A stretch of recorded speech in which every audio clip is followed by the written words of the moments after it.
Welcome back to Murder Minutes. Now let's kill some time. Miami, July 15, 1997.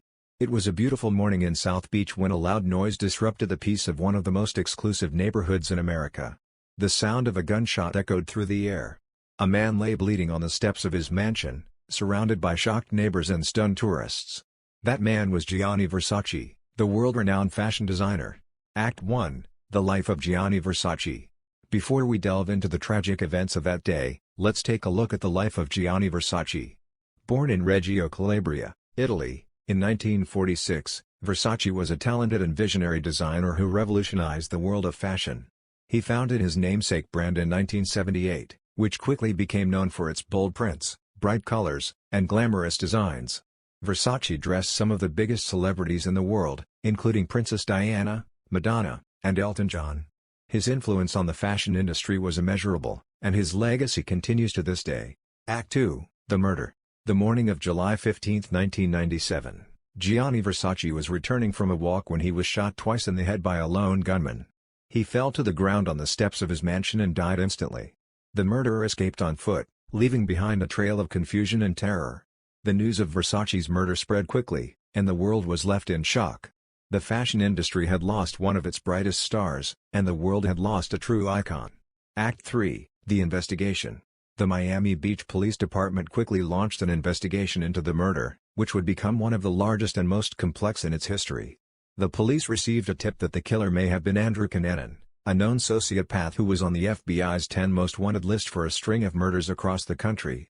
Cunanan was known to have a fascination with Versace, and it was rumored that the two had met before.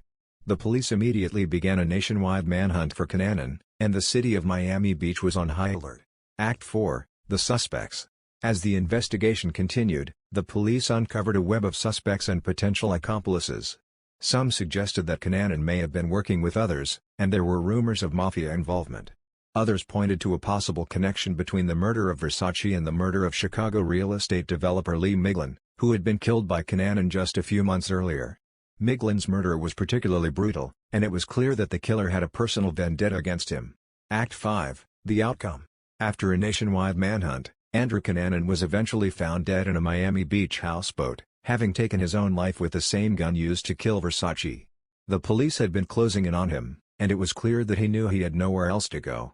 The investigation into the murder of Gianni Versace did not end with the death of Cunanan, as many questions still remain about the circumstances surrounding the crime. The conspiracy theories surrounding the murder of Gianni Versace have only grown with time, with some suggesting that the Italian mafia may have been involved in the crime. Epilogue. The murder of Gianni Versace remains one of the most tragic and senseless crimes in recent history. It was a shocking and devastating event that shook the world of fashion and left an indelible mark on popular culture.